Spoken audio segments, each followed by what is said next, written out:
everyone, today in this video I'm gonna show you how you can fix sound or speaker problem in your device Infinix Smart 4 and Plus.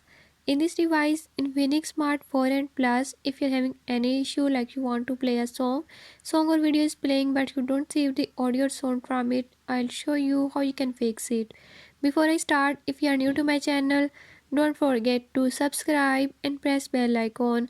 Watch complete video and learn how you can fix it.